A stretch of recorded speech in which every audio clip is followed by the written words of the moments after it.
Le cinéma avec vous.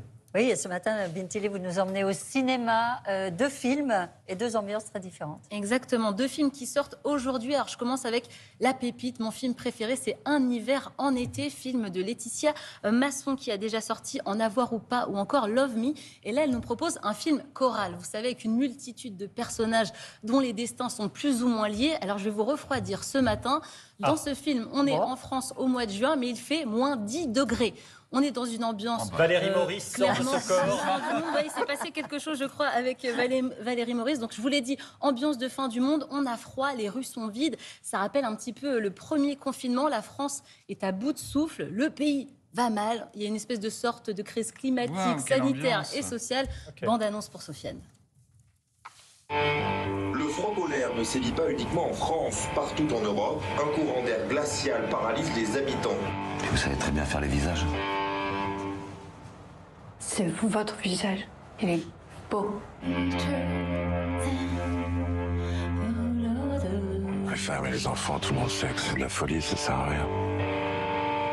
Vous avez jamais été bouleversé par quelqu'un? Moi, je suis restée 2 ans à Paris, avec juste l'espoir de te croiser dans une rue. Le vrai amour, ça rend fou, tu vois, on est prêt à tout perdre juste pour être près de l'autre. Oh, fais chier avec l'amour.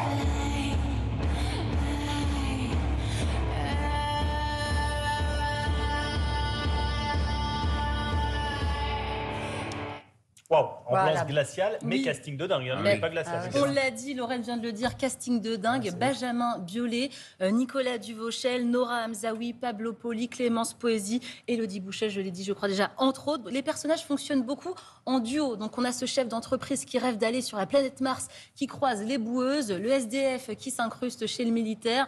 On a aussi notre chanteuse à succès qui retrouve l'amour de sa vie, ou encore cet artiste peintre en marge de la société qui sympathise avec celui qui s'occupe de la sécurité du supermarché. Bref, tous nos personnages... C'est bien ou c'est pas bien? C'est très bien. Ouais. Tous nos personnages se retrouvent face à cette crise sanitaire et ils se disent, mais si on devait mourir demain, qu'est-ce que j'ai fait de ma vie? Qu'est-ce que c'était mon passé? Qu'est-ce que j'ai raté dans le futur? Donc moi, j'ai beaucoup aimé, c'est poétique, c'est touchant, c'est beau, c'est bien écrit. Bon, c'est un petit peu perché. Voilà, il faut un petit peu prendre du recul sur ce film, je vous le dis. Mais moi, franchement, j'ai adoré. Et c'est vraiment un film qui nous interroge sur la solitude, le couple et quel regret on a à la fin de sa vie. Ça s'appelle Un hiver en été. Ça sort aujourd'hui. Et l'affiche est absolument magnifique. Magnifique, ouais. Un deuxième film beaucoup plus solaire, Oui. ça s'appelle Junior et c'est avec Vanessa Paradis. Oui, et c'est ce qu'on appelle le teen movie par excellence. Vous savez, le film pour adolescents qui va ensoleiller notre été. Vanessa Paradis, elle joue une infirmière. C'est la maman de Jordan, 14 ans. Alors notre ado, lui, il en a un petit peu marre de son village de campagne. Il tourne en rond avec son copain Patrick.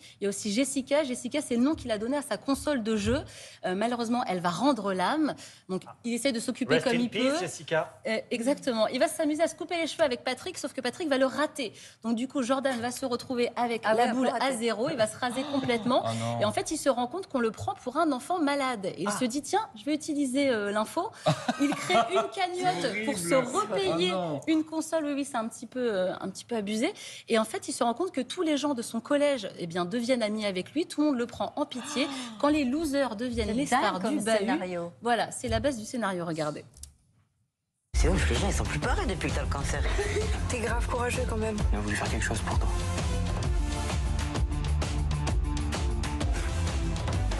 Vous faites quoi? Vous faites l'amour?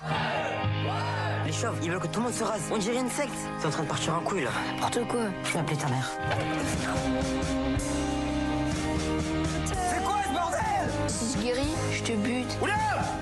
T'as une seconde, tu t'es douté que ça allait mal tourner? Je te reconnais plus. Tout, tu me connais, toi? On doit se pardonner entre soi, si on ne veut pas vivre comme des sauvages. Il a tout chopé sur Wikipédia. C'est fou, j'ai trouvé dans le livre. Ça a l'air à la fois touchant, dingue. drôle. C'est réussi ou pas? Oui, c'est assez réussi. C'est le premier film qu'Hugo Thomas réalise en solo. Les points forts, il parle d'une jeunesse des campagnes qu'on voit quand même assez peu. Vous l'avez vu, c'est un film moderne. On parle des adolescents d'aujourd'hui, les jeux vidéo, le harcèlement scolaire, aussi sur les réseaux sociaux, malheureusement, mais pas que. Des jeunes préoccupés par l'écologie. On a aussi des jeunes filles qui refusent de se raser les jambes. Et oui, on est en 2023, on avance un petit peu.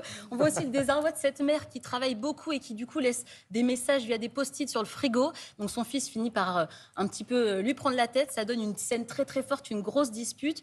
Et on a aussi cette scène magnifique, mythique de Vanessa Paradis qui s'ambiance toute seule dans son salon sur Petit Frère du groupe de rap IAM. Eh oui. Donc ça c'est pour les points forts. Le petit point faible, c'est que La BO a l'air chouette. Hein, la BO est très Au-delà très de chouette. Le tout petit point faible, c'est que certains acteurs sont des jeunes et donc non professionnels. Donc des fois il y a des petits soucis de jeu, mais c'est pas le cas pour Ewan Bourdelle qui est l'acteur principal. Vous l'avez vu, qui est très très bon, très très crédible.